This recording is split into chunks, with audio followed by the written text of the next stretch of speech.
Fuck. Sitting here looking up articles for the show and looking through the DeFi llama raises and looked up and was like, fuck, I'm late. Yeah, well, shit happens, right? Yeah, exactly. Yeah, lots of comments on you in there. I see that. Mr. Muccioli said he was early. No, I was late. You were not early. Uh, Sean said must be off selling his ETH. God's work.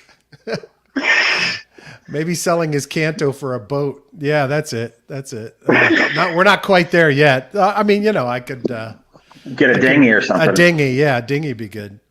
I'm just gonna start hanging out with Joe's friends. Yeah, it's easier that way. Yeah. Well, I got distracted because I was online with friggin' Binance US support.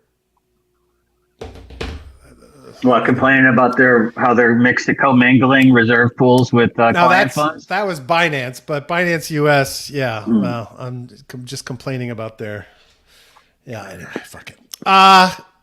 But I do have somebody to complain about.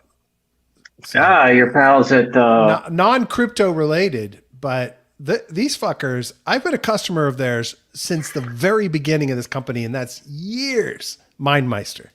Because I love mind mapping. I use mind mapping constantly to take ideas I have in my head, break them down, create documents from it, the whole bit. And I highly recommend mind mapping. If you've never tried it, it's an awesome way to get cohesive thoughts into something cohesive.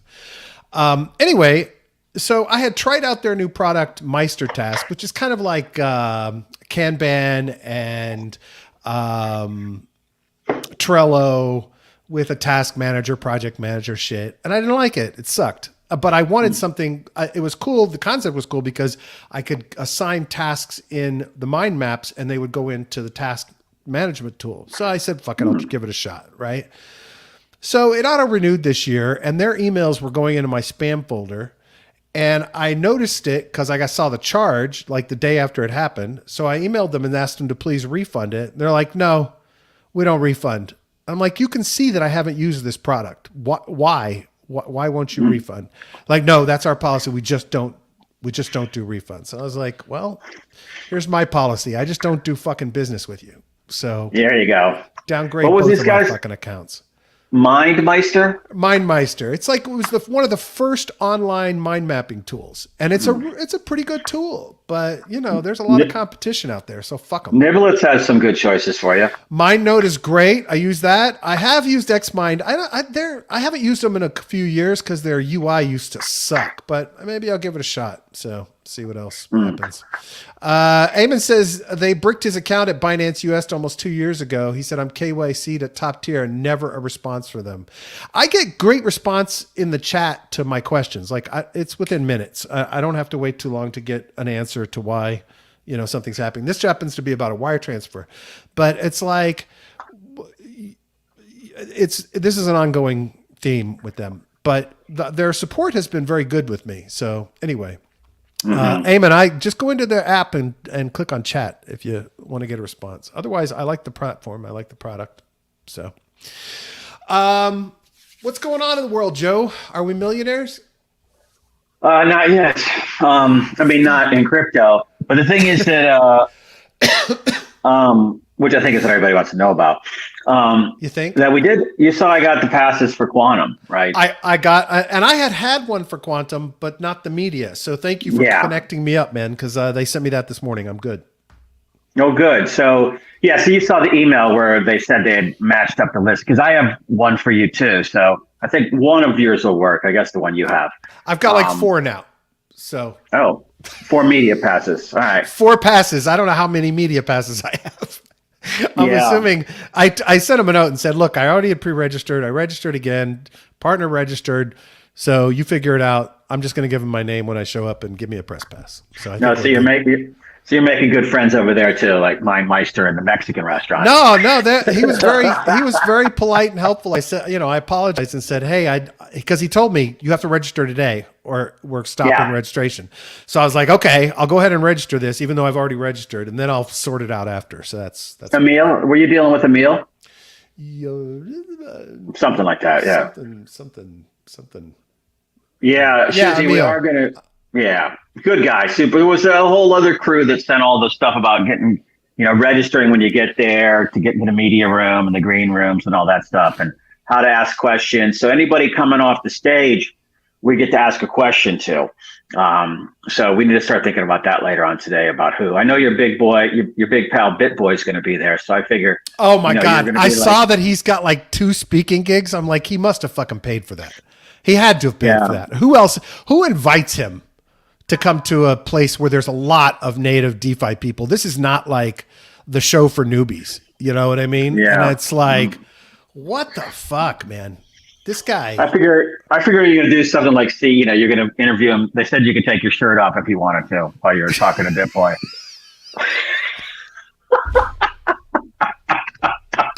You know what? I don't think I have anything nice to say to him, so I probably wouldn't even bother. Because that would just be embarrassing, and I want to give him no oxygen. There you go. Shizzy asked the question. Yeah, we are going to go from there tomorrow, Shizzy. So yeah, we'll probably go live from there. Probably won't be quite as long a show tomorrow, just because there's a shit ton going on. So yeah, and also that's usually when they're serving lunch, if I'm not mistaken. It is exactly when they're serving lunch. So I'm not even sure maybe we should do the show later tomorrow. But there's some good speeches. So yeah, no, it's going to be good. And I saw that I tweeted out a group that I don't know if they're going to be there, but it's an NFT decentralized marketplace on Phantom called Paintbrush. Put that out this morning, which looked pretty cool. Yeah, I've seen Paintbrush. Yeah, it's cool. I had never seen them before, so I was like, there was something else they were doing it wasn't just NFTs. Honestly, I got so much in my head right now, but it just looked like a good one. I'm excited about it because I want to see, obviously we want to run into everybody. Simone is going to be there, and your buddy Harry's going to be there, and others, so. Oh God, I hope Harry is not.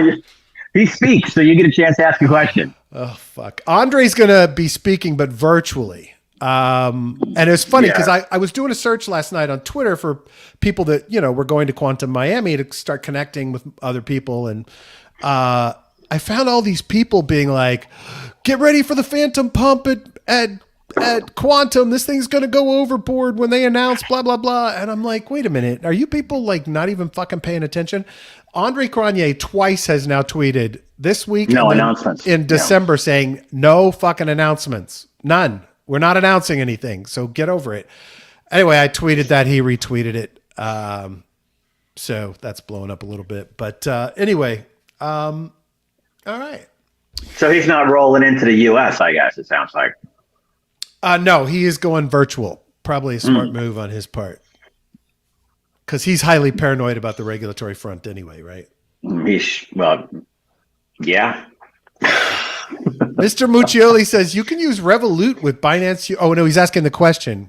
You can use Revolut with Binance US. I have no idea, sir. I've not tried. I looked at Revolut a long time ago, but I haven't looked at it since. He says they have instant transfer with a €1 fee.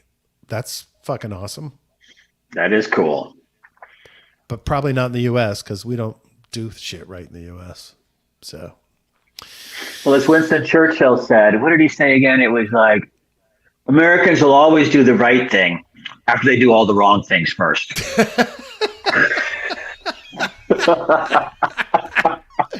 Did you fucking see?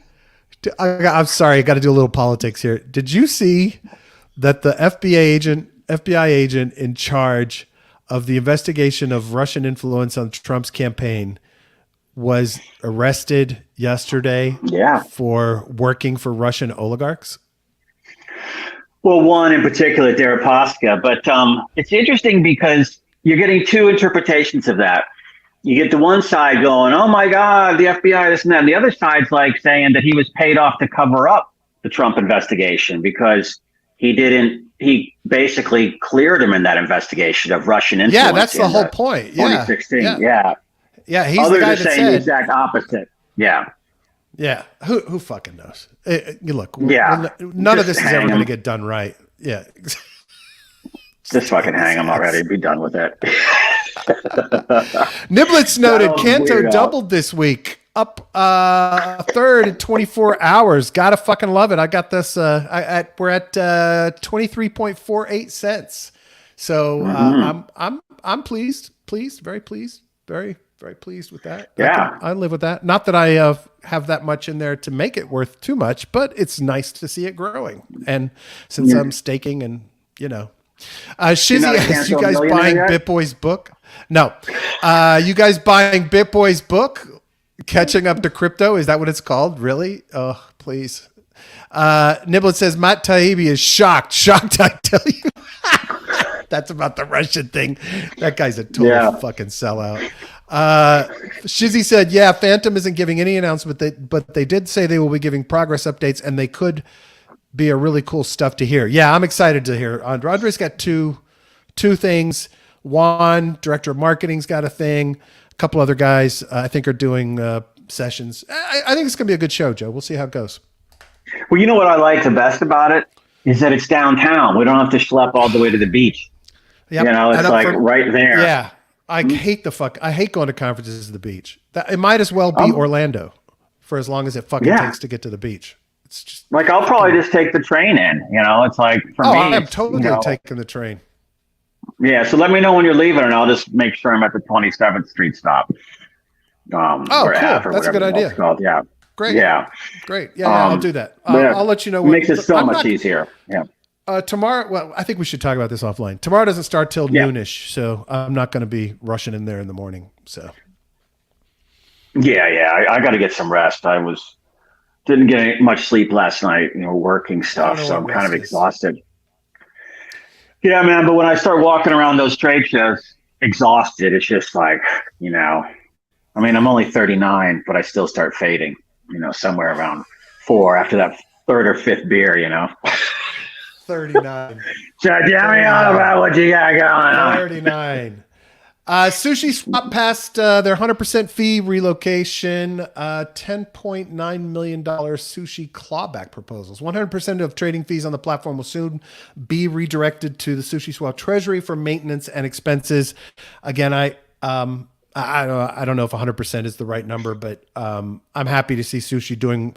Jared Gray, by the way, is going to be at Quantum, and we're going to hook up the chief chef for Sushi Swap. So looking forward to meeting him in person. It's obvious that with 1.5 years of runway left, they had to do something. So I think this is a smart move. So looking forward to chatting with him and getting to know him. Hopefully we can get some time with him on the show. We'll see. Yeah, that would be cool. I'd love to get his take on where he's taking it. Absolutely. So good move, but what's that? What's what? No, I was looking at Mr. Muccioli's comment. Yeah, it's a joke, buddy. It's a joke. And I still owe you a book list too, by the way. I remember that on Twitter a few days ago, week. I'll put together a list for everyone.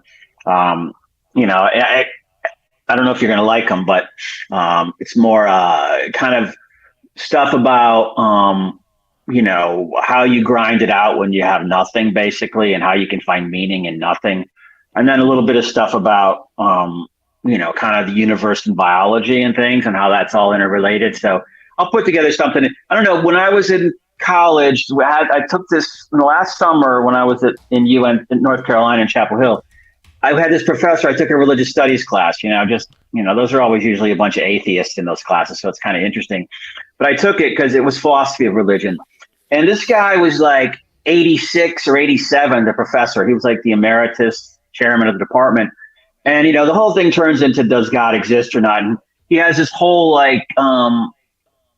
track that he took down from humanism to rationalism and all these other things, and at the very end, he basically gave his conclusion, which I won't say here, but it was he ought to, something like that. But I said, dude, why don't you, there's 10 books I should read, tell me what 10 books I should read. And he wrote down a list of books, and I've read all of them because I figured someone who's been doing that philosophy thing for 65 years, and he was like a Yale Divinity School guy too, is going to have some pretty cool books. And, a couple of those are off of my list or off of that list. So it's pretty good stuff, but I'll get it to you, Mr. Muccioli, and everyone else for that matter.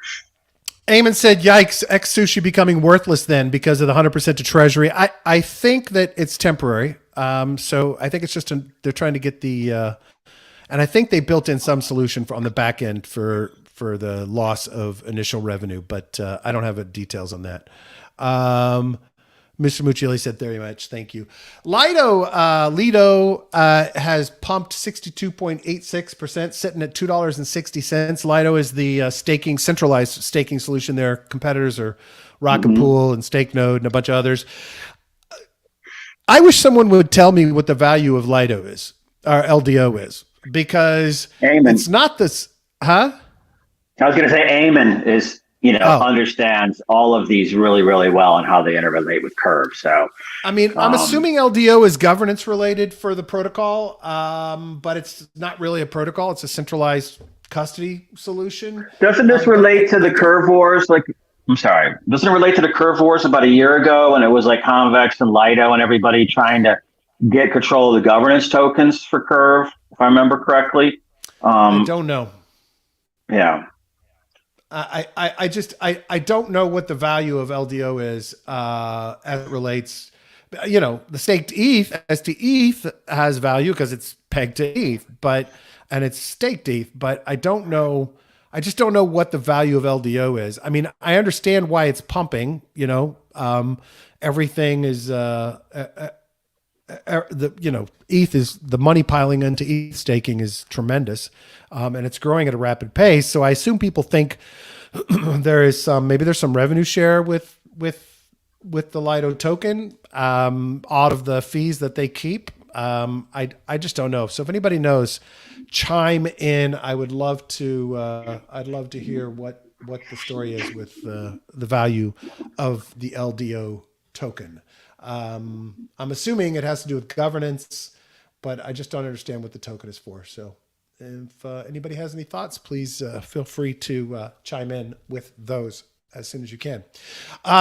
New metaverse is coming out called MetaHood, raised $3 million to build the Zillow of the metaverse. So essentially a place to find properties for sale, I guess, within different MetaVi.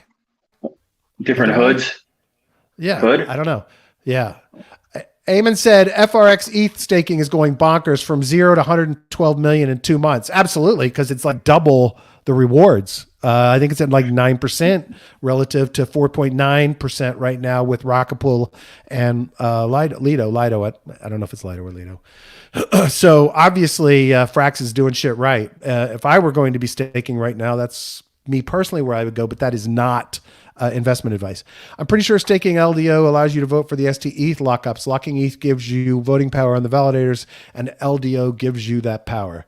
But you would have to buy the LDO to have the voting power, because they don't give you LDO for staking. They give you ST ETH as the receipt. Maybe they do give you LDO for staking. I don't know. But if anybody has any thoughts on that, please let me know. I'd love to learn more about it, or if somebody wants to come on the show and talk about it and educate all of us. We can do that, but I'll take a deeper dive otherwise. Anyway, so they raised $3 million. This protocol, this was interesting, and I can't remember who's the big Aptos fan in our group, in our community, Joe. Shizzy. So Easy Finance raised around $210,000, but they're bringing innovative leveraged farming aggregator. Oh, it's on Move. I'm sorry. No, it says it's for Apto and Sui. That's weird. Oh, Move is the development environment. Leveraged yield farming protocol. A total of 3 parties play an essential role in EasyFi: lenders, yield farmers, and liquidators. Users can begin yield farming with just one type of asset. EasyFi gives you the option to supply any combination of assets without having to supply an equal amount of assets for a liquidity pool like traditional yield farming. So they're offering yield farming without LPing. That's interesting. Very interesting. Niblet says Aptos is up 60% this week, so we're all fans now. Well, yeah. If you're not buying at the top. There you go. Eamon says they incentivize the Curve Pro with Lido. So they're paying out LDO to Curve people to vote for their liquidity. I get it. Okay. Awesome. This is Easy Finance. That one I was just talking about, easyfinance.app. So I have done nothing on Aptos or Sui. Joe, have you played around over there? I was messing around in there a few months ago, but honestly, it's just haven't really excelled in there.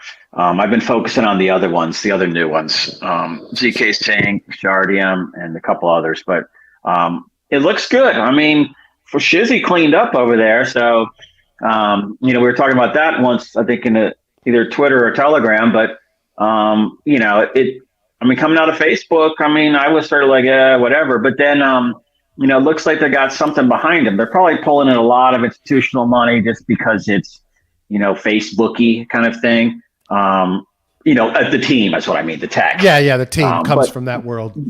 Yeah, but it seems like it's going somewhere. Sui I've heard actually more about than Aptos of late, for a variety of reasons, but I'm not sure which those are, to be honest. I can't remember. Sean says nothing changes sentiment like price. Absolutely. Eamon says on LDO, no yield, governance only. So you don't make anything from it. It's just for voting on what they do, which is interesting. Okay. Yeah. Look at this. So Easy Finance is paying 18.89% on ETH Bitcoin farm. DAI ETH farm is 21.77%. DAI WBTC is 13.74%. And look at this. USDC DAI paying 18.11% APR. And you're not in a liquidity pool. Oh, you're not? Okay, so even on the ETH BTC, you don't have any impermanent loss. The article said that you're not putting it into a liquidity pool first. So I don't know what the fuck they're doing on the back end to generate this yield. So maybe they have some sophisticated trading strategy. I don't know. And then if you lend go ahead. No, I was going to say I was going to crack a joke. I was like, better watch that impermanent loss over on that USDC DAI pool. Lending USDC on their platform is paying 24.73%. The fuck? How much do they have? What's the TVL in there right now? 39.85% APY. I don't know if DeFi Llama has Aptos yields. I think this is pretty new. They only raised 210,000. Well, there's probably not a lot of TVL in Easy Finance right now. I thought I saw on the previous stream like a TVL. They're not listed yet on DeFi. Here, let me go back to it. Where did I go? Because on the left bar, there was when you're there, pool TVL. What is that saying? Does that have the totals? Yeah. 0. Maybe they haven't launched yet? Or maybe you have to connect your wallet to see them. Oh, I don't. Maybe I don't have an. Yeah. I don't have an Aptos wallet. No, but why did they show TVL? I set up Petra. I don't think they've launched yet. Yeah, I don't think that must be it. Shizzy has a good comment in there. I don't know how long those yields will last. Excuse me. Bless you. Thank you. Bless you. Sui will be more for gaming, while Aptos will be focused on DeFi and NFTs. Get a Sui wallet and start messing around on the testnet. AR drop could be soon. Oh, wait. Have these chains even launched yet? Maybe these chains haven't even launched yet. Shizzy, has either of these actually launched mainnet? I don't know. Let's see what else. Oh, this is interesting. I saw this raise 3.3 million for this project called Tribes, and it says, mobile crypto wallet that combines chats with group transactions. And I'm like, well, who wants just a wallet for that? And then I went and looked at it. It's actually pretty fucking interesting. So you can actually not only have social and chat within the wallet, you can actually co-own. So you could basically start your own little investment club or group to co-own NFTs, tokens, and it has a voting mechanism built into it. So this is actually a pretty cool wallet. It's called Tribes. The website's tribes.xyz. Shizzy says Aptos has launched mainnet and Sui has not. All right. Well, that's good to know. But essentially, you can chat, you can vote, and you could basically create memberships, etc. It's available on Ethereum now, and basically, you can create your own investment fund. I don't know, the nature of the wallet is if it's smart contract based or what it is, but it does say it's decentralized, and it does say it's an identity solution as well. It looks like it supports Lens for accessing Lens protocol social network. But, you know, I thought this was really pretty interesting, and I can definitely see the value in this. Like, this could make, you know, instead of having to have a full-blown DAO, this can make it so you can easily and quickly get together with a bunch of people and manage funds together and invest in tokens. Yeah, like the old investment clubs. Exactly. You know, where everybody would throw in $1,000 or something like that, and somebody manages it, and everybody gets together for lunch and talks about. They used to do this a lot with stocks. Yeah, exactly. Probably still do. A lot of the Koreans do investment clubs too. A lot of the Korean, you know, women or wives, they have their own stuff, but that's mainly in crypto. I think it's great. I mean, I love this. Team is from Coinbase, Apple, Twitter, and Lyft. So good pedigree. Good pedigree. Anyway, it is a Safe Wallet implementation. It's just a nice interface on Safe with built-in voting and capabilities. So it's a smart contract-based wallet. That's pretty cool. That's actually brilliant now that I think about it. I'm going to try this fucking thing out because this looks really good. Hey, you know what I was going to say, just slightly off topic, but you know, in the Telegram, in the Mission DeFi, you know, DeFi lunch Telegram section, I was just amazed at how many few Americans are in here. And it was like you, me, and Shizzy, it seems like, well, and Eamon, of course, but everybody else is overseas. So, I mean, I thought that was pretty cool. I didn't realize that. So, you know, I'm wondering, I think a lot of the social commentary that we talk about, I wonder how that translates across into, like, you know, let's say the UK, which has different issues than, say, the US does. You know, we talk about things like, you know, right or left of politics or center. I'd really be curious to know more from a lot of the people in the chat when we get on those topics. You know, what's the analog within their own societies and cultures too? Sean, I love it. What did he say? The Empire Strikes Back, Joe. Well, what's interesting is a majority of our listeners to the podcast are U.S. based. But it does seem like a majority of what's going on with the group is not U.S. based. So I think that's really cool. I love it. I'm having a blast getting to know people. What I really love is all the people coming into the community that listen to the podcast but have never engaged with the live show. They can't. They have work. They're doing whatever. You know, and they listen to us later in the day, they're now joining the community. So we're getting exposed to all these other kinds of people that haven't participated. And, you know, so I think that's really cool to start seeing that mix of all the normal regulars who, you know, are coming in from the other shift. So I'm excited about it. Yeah. Man. It's really cool. Super cool, man. Very cool. Very cool. Let's see what else. Genesis creditors file securities lawsuit against Barry Silbert and DCG. There's a shocker. Yeah, I mean, what else are you going to do? Yeah, you go for the jugular. You fucking tell them you sold me securities. It wasn't licensed and registered. You owe me money because you weren't allowed to sell this to me, so give me back all my money. They're trying to get around on bankruptcy, I guess. I don't know. Well, it just puts them at the table as a creditor. And, you know, if you don't have a bunch of lawyers representing a class in those proceedings, then nobody cares. You're like number 376 on the punch sheet of things to deal with. But if your lawyer's in there filing paper, then they got to deal with you, and the judge sees it. So it's a smart move. Yeah, I think it makes sense. From the creditors. Yeah, you got to go for it at that point because they filed bankruptcy, and now, you know, Silbert has a background as a bankruptcy restructuring attorney. So, I mean, I'm not saying this is wrong, but he's going to play that game out as aggressively as he can until, I guess, price recovery or something. But so you have to, you know, play the game with him. It's, you know, I see people on Twitter screaming at everybody, you know, give me my money back and all this stuff. And I'm like, that's not going to work. You know, it never works. It just makes you look weak. Bit for you. Nobody gives a shit at that point. So the lawyers don't care. Nobody cares about your problems. So you have to join in with the lawyers and go get as much as you can. There's nothing wrong with it. You know, I know there's a stigma sometimes in the U.S. among some people about using lawyers that, oh, you can't do it yourself. But, you know, it's like having someone else fight your battles for you or things. But no, you definitely want to go that route. That's the wrong move to not go that route. So yeah, hope they win. So, hope they get something.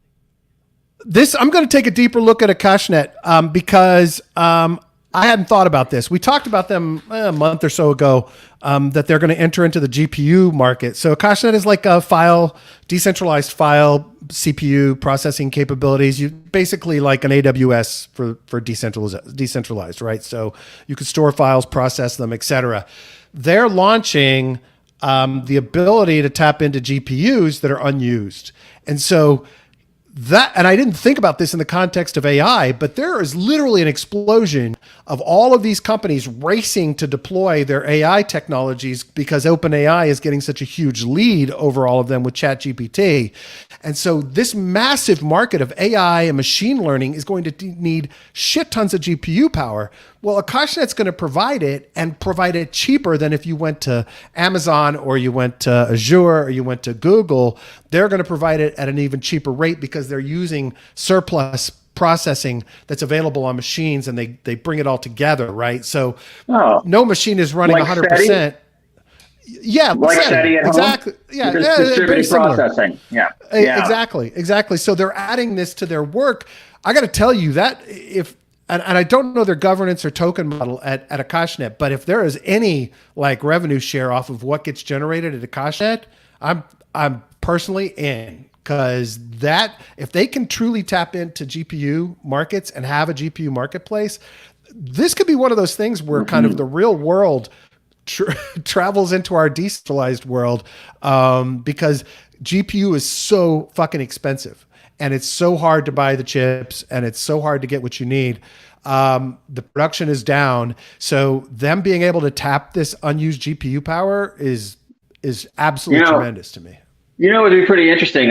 I guess everybody probably knows this, but I was involved with it. Not about my involvement, but a company maybe in the .com days that was stringing together, it's the idle processing time in your computers, which I guess smartphones and everything too now. But, it's like there's process power not being used in between the keystrokes on your laptop, let's say. And you aggregate all that together. And when you were just talking, I started thinking, what about if you could deploy all that untapped distributed computer processing power to mine Bitcoin? Right. That would be pretty interesting. I don't know if that's possible, but it definitely sounds conceivable. But I would assume somebody's thought of that, but maybe they haven't. You would think so. Well, it's a distributed processing or distributed parallel processing. It was called something like that in the past. Obviously, it can be taken to a whole nother level now because of the order of magnitude more devices out there. Just think about, anything you're doing, these supercomputers we carry around in our hands, all the idle processing power in those, if you could somehow deploy those into, some type of, aggregate them into some type of a processing compute capability, just like everybody, like you said, you pointed out, Azure and AWS and Google, that would be pretty interesting. I saw one, like when I was at Consensus, maybe, I think it was 2018, I did see one running around there then. I don't remember what it was called. But I was like, oh, wow, okay, we're seeing that again. Because you see your same projects come back, because a lot of this was done in the past before, the fiber and before all the processing power and everything else. And you keep seeing them resurrected now with, the new capabilities. That I think that there is something there to explore, in today's world. Well, here's what's really interesting. I'm sitting here with a Mac Studio M1 with shit tons of GPU. And theoretically, with Akashnet, I could make that processing power available while I'm sleeping at night, and I could be earning tokens from that processing. And here's the interesting thing. My fucking iPad is an M2 processor, right? Incredibly powerful. And now Apple just came out with their Apple Mini that also has this in it. So now you've got these M2 Pros in machines starting at $600. So theoretically, and I have no idea how much Akashnet pays. I mean, there's all kinds of potential here, but theoretically, you could stack up 10 of these fucking Mac Minis and make the GPUs available and theoretically earn a shit ton more than what you paid for them over a period of time. Again, I don't have the details on how CashNet functions, but it's fascinating because these AI networks are going to need the GPUs, and a CashNet can provide them cheaper, but still reward people for providing it at the same time. Like you talked about with mining, that's possible as well on these M1s. I don't think it's as highly efficient as other standard miners, but the potential is there. So Euphoric said, we're going to end up with all the AI networks creating bots on social media and flooding each other. It's the birth of Skynet. Dude, it's what I've said all along. We're going to get to a place where the marketing AI is selling to the buying AI. And at the corporate level, nobody's going to be making any fucking decisions. And at a consumer level, we'll start having AIs making those kinds of decisions for us too. It'll factor in our budgets, our likes and dislikes, everything we say on social media, blah, blah, blah, blah, blah. No different with the AIs. Look, if you go play with fucking ChatGPT for 20 minutes, you're going to realize that you can eliminate a shit ton of your own work, right? You can create videos, you can create blog posts, you can create social media posts, you can have it do a 25 tweet thread about a particular aspect of crypto and Bitcoin and DeFi.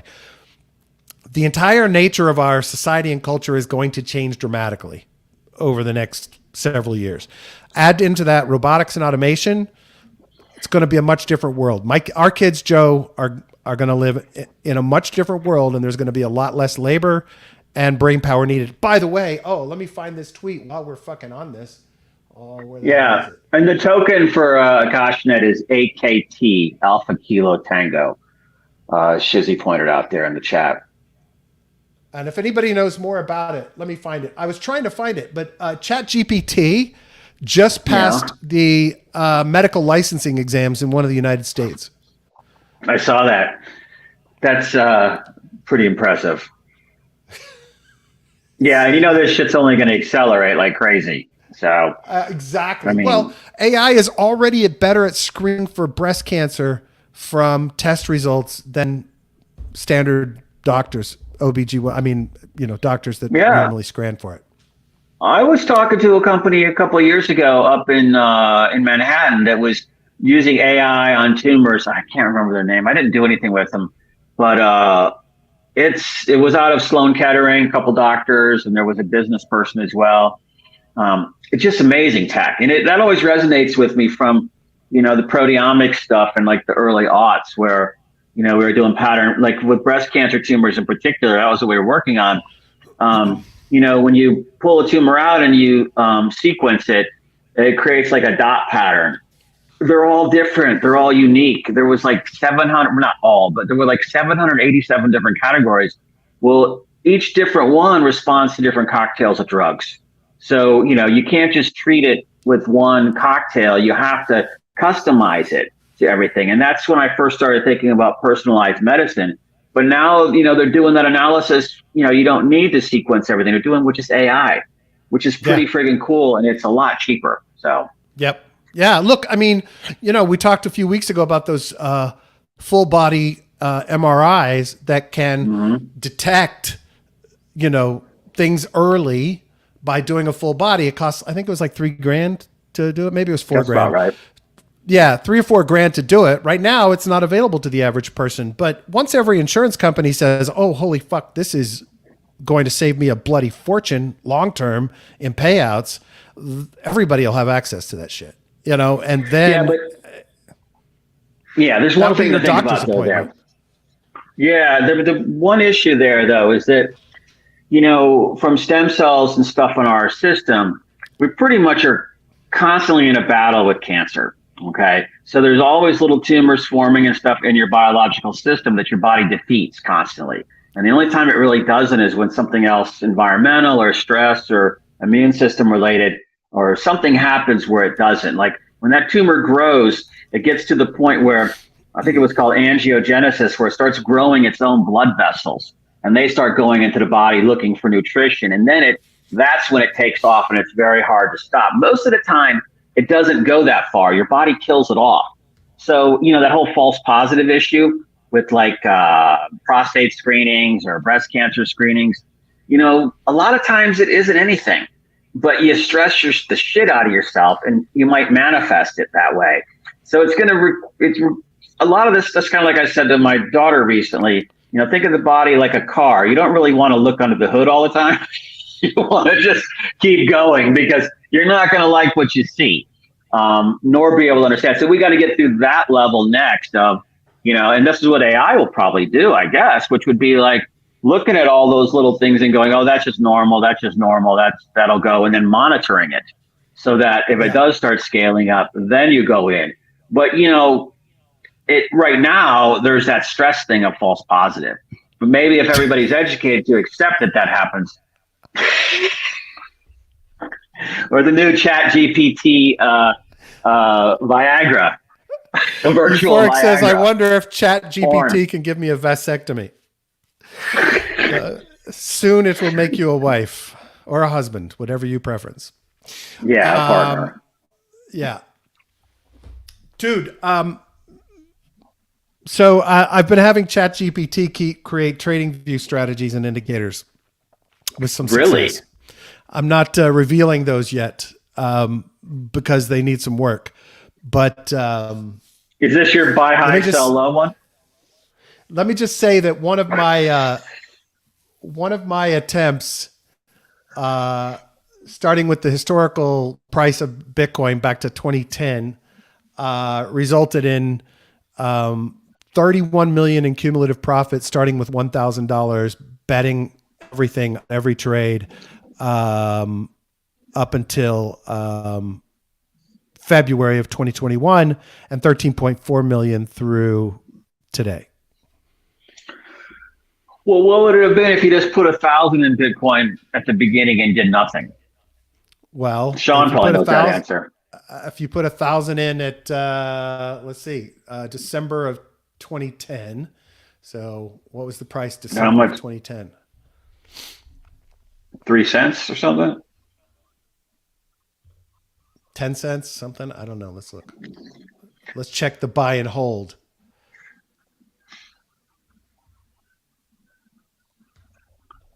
So, only this one goes back to 2013. I'll check TradingView. Let me see. Anyway, I'm having a lot of fun, and the power of TradingView to write code is really amazing. So I highly recommend, if you've ever thought about wanting to create something, go give it a shot, because it's a lot of fun to do. And it has a lot of problems. You're going to beat your head against the wall with syntax errors and problems, but you're going to learn a lot while you do it. So I encourage anyone that's doing it to give it a shot. Hold on, I'm looking up price around that time. So are you doing? Because I'm not looking at that screen. No, I don't see anything yet. So are you kind of? I mean, I know your main. I think your main strategy you're running before the sort of. Can I say it? The buy. Well, everybody knows the buy the dip strategy. Yeah, okay. Yeah. That's not what I'm doing. No. Okay. Cool. No, this is new. Something different. Nice. Yeah. No, this is. I'm excited to hear all about it. Are you doing it solo, or are you doing it with the rest of the crew? I am doing it solo and then handing it off to some folks to try it out. Nice. Here's XPT. Let me see.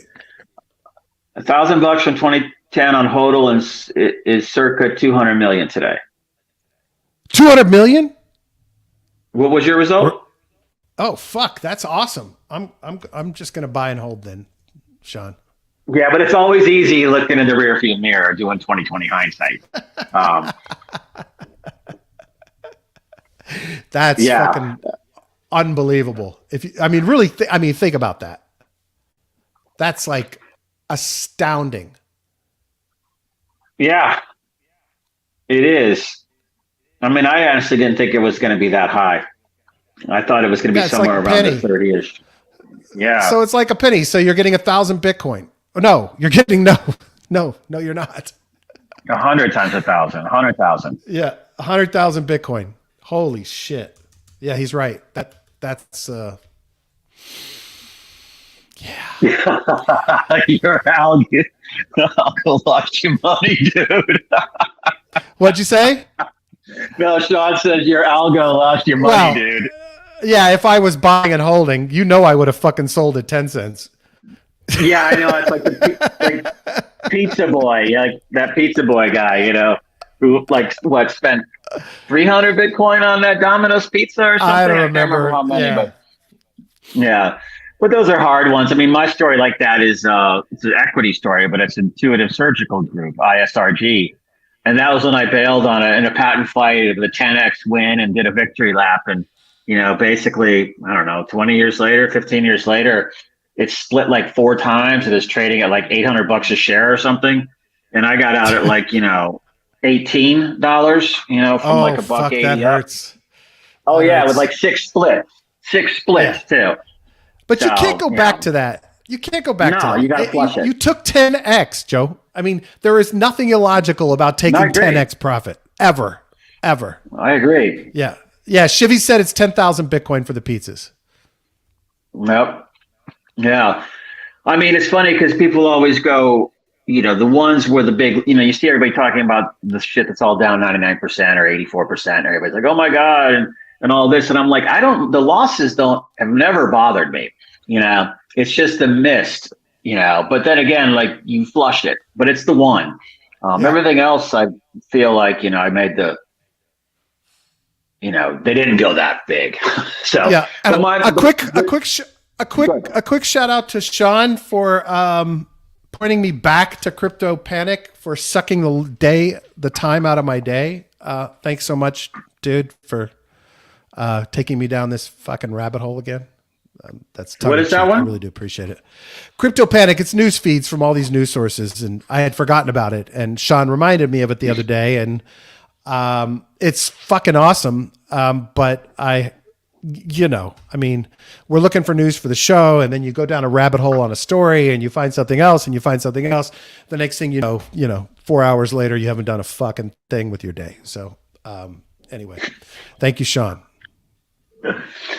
Yeah, there's a lot of rabbit holes out there. It's like, I figured like I was up this morning at 5 and, it took me like an hour and a half just to wade through all the Twitter and Telegram stuff and then kind of go, and then look at all the tokens I hold, see what's going on, then look at the markets. We got Fed day tomorrow and the next day. So, all the speculation on that, 25 or 50 bips. And, there's just so much to like have to absorb. I wish that ChatGPT could just give me a yes or no answer after reading all that shit for me. That'd be awesome. That'd be awesome. Yeah. That'd be awesome. All right. That's all I got loaded up today. It would say get up or it would say stay in bed, dude. There you go. There you go. Yeah, I'm good. That's all I got today, Joe. I'm good. Yeah, we will see all of you tomorrow from the it's James L. Knight tomorrow, right? Yep. Close one. Those of you listening on the pod or anybody that might be going to be in the area, DM myself or Joe. Would love to meet you in person. Joe, we're going to meet, we'll see a few people we haven't met yet. I'm looking forward to meeting Jared Gray from Sushi Swap. Yeah. I did warn him that I might want to put a little time, record a little interview with him. Not a full one, just a minimal one. So, I didn't see this from Niblets. GPT chat is the ultimate Socratic mechanical Turk. It has all the answers. You just have to ask the right question. Yeah. And you also have to check its work because it acts like it knows exactly what it's talking about in the way it words things.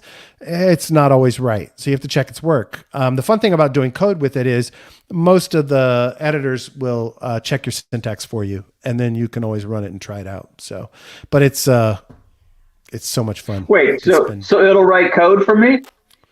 Oh yeah, that's what's creating the indicators. They're writing Pine script for me in TradingView. Shit.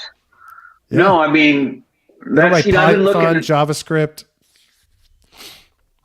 Yeah, well, my coding experience is like Fortran and Pascal back in the last millennium on punch cards. So here on out, I just basically I can't see it because you're behind Niblets' thing. Yeah, I'm just laughing at you. Yeah. Yeah, I mean, you're the big programmer, not me, so. I am not a programmer. Yeah, thanks, Euphoric. Thanks, buddy. I'm not a programmer. I understand the inner workings of technology and programming, and I can tell developers what is possible and what is not. I can call bullshit when they say it's not, but I have never been an accomplished programmer. I've written some code, but you'd be good at it, dude. You'd be good at it. I suck. I don't have the patience for it. It's the undiagnosed ADHD that's a hindrance for me.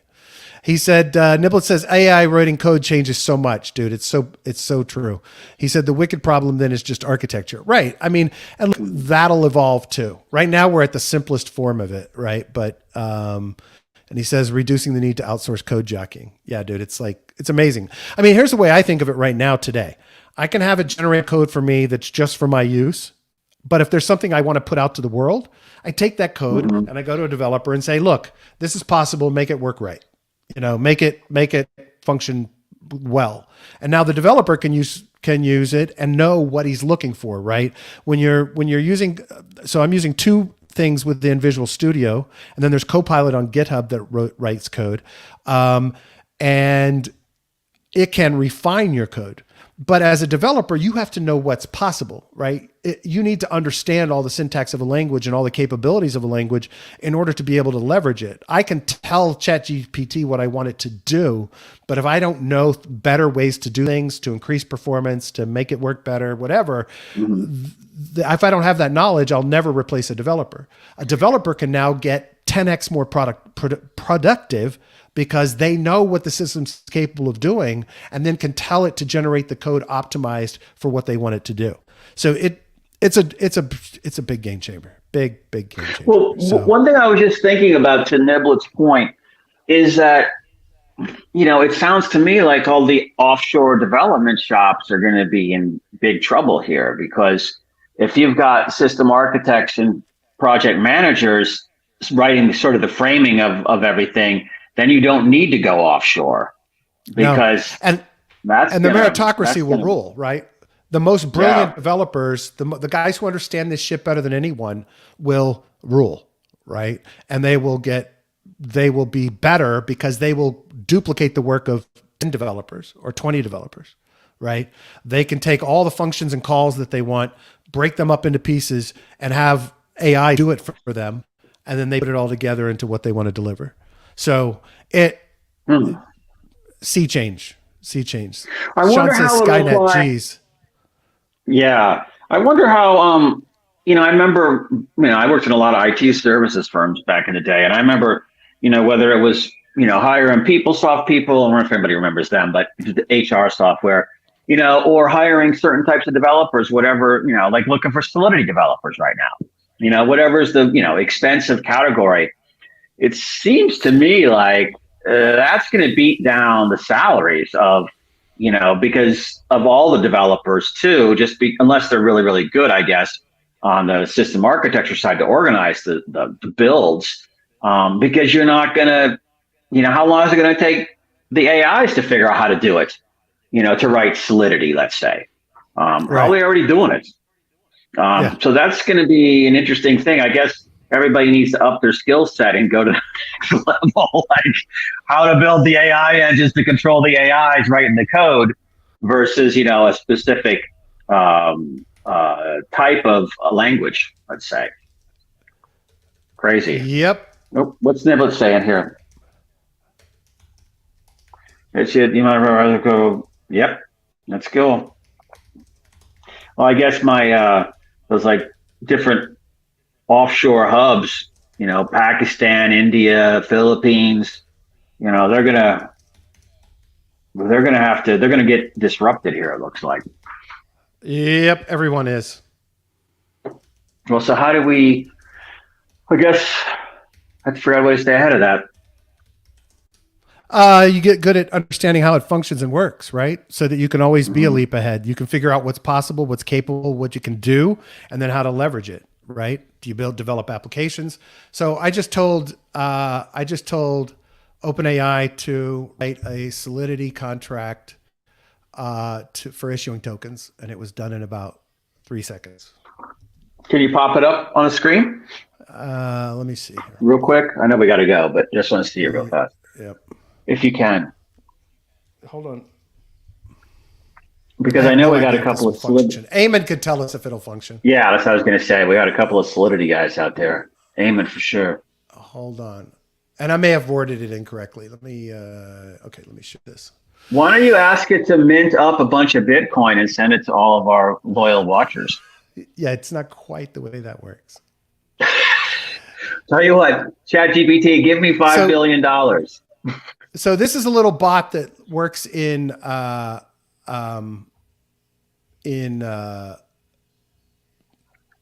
Visual Code, Microsoft's coding engine.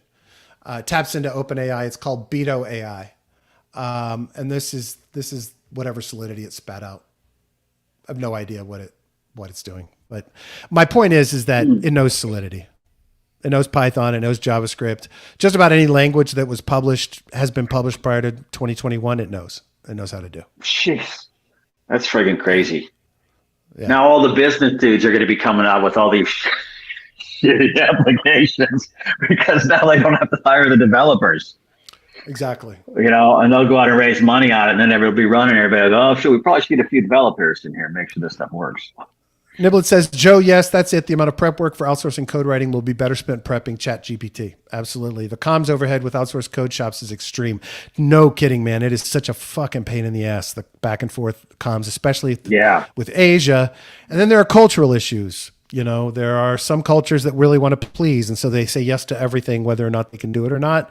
And then there are others that aren't quite as productive, but they may do a better job of communicating. It's just... it can be difficult, very difficult. Yeah. This says, I look forward to ChatGPT being a bit easier. All right, let's wrap it up. All right, Niblets, Sean, Eamon, Euphoric, Shizzy. I think that's the gang to Mr. Muccioli. Appreciate and love all of you for joining us today. Thank you for participating. Always enjoy the conversation. Please join us at our Telegram community, which I'm so much loving, Joe, so much better than anything else we've tried to do. Discord, fucking Reddit. I mean, it's just, for me, it's a much more intuitive overall interface. Join us at t.me /Mission DeFi and come join us and tell us what you think. We'd love to hear from you. Sean says, ask ChatGPT if ETH is controlled by the insiders. Ask it. I'll do that later. I'll put that up for tomorrow. I'll tell you, the one thing in the channel, I mean, just come to drop into that Bitcoin chat. I mean, come into the Bitcoin chat and get all of Sean's alpha. And it's not financial advice. It is not, we're not your financial advisors. Sean is not your financial advisor, but he provides a lot of great education in there. Yeah, it's definitely worth the time. And there's 17 other channels to check out too. So and he introduced us. That's been so much fun, dude. Getting to know everybody. Mm-hmm. Yeah, I'm just so impressed by I was just gonna say the same thing. I'm so impressed by the community, and it just I said this a little bit yesterday, but it just makes me feel good to see that out there, to see that we're making a little bit of a difference. And the community is making a large difference. So it's very satisfying. Yep. So thanks. Absolutely. Hey, let's give a shout out to Tom from the UK. Who else introduced themselves that's not here normally? I'm trying to catch up to some of these real quickly, but I can't find them right now. I don't know if they introduced, but I saw a lot of people in there. Like, I think Justin introduced himself, and somebody I think you guys all know Hammy. They're in there. I can't remember if they introduced themselves, but just lots of go in and do that just so we know. Because that's where I got the insight, realizing that, wait, so many people are not in the U.S. That's right. They're in other countries. And I was like, so I think it's a 5-hour difference, let's say, U.S. East Coast to Europe, or at least, I think UK is 5 hours. The Central might be 6 or 7. But, it makes sense, 12, dinner time there, or work's over. So, it's kind of interesting. So, very, I'm just really getting, liking it. So it's very cool. No, I'm having a blast. Great to get to know everybody. Appreciate you all joining us. It was Hippo actually that is walking his dog, listening to the show. So, and the dog is becoming an expert on DeFi as well. So it's good news. Sounds like an intern. We need an intern. Hey, if you're listening on Apple Podcasts or Spotify, Hippo, please rate and review us. and make sure you're subscribed. I guess you probably are. If you're watching on YouTube at any time now or later, please make sure you subscribe, click the little bell so you get alerts. And Joe would like for you to smash the thumbs up so that you get so that we get a boost in the algorithm. It really helps us. We appreciate that. Thank you very much. Joe, have a great afternoon. I'll chat with you tomorrow in person. It's been a little bit since we've done that, so looking forward to it. I know, it is funny. I don't really call you that much anymore because I feel like I'm talking to you constantly. But it's because of the show. But I'll sync up with you this afternoon. I got a couple calls at like 2 and 3. So after that, I'll give you a call so we can sync up for tomorrow. Because they got the app to download, so you can field questions in there in advance, just so you know. Yeah, I got it. Yeah, got it. Thanks, buddy. All right, buddy. Talk to you later. Everybody have a good one.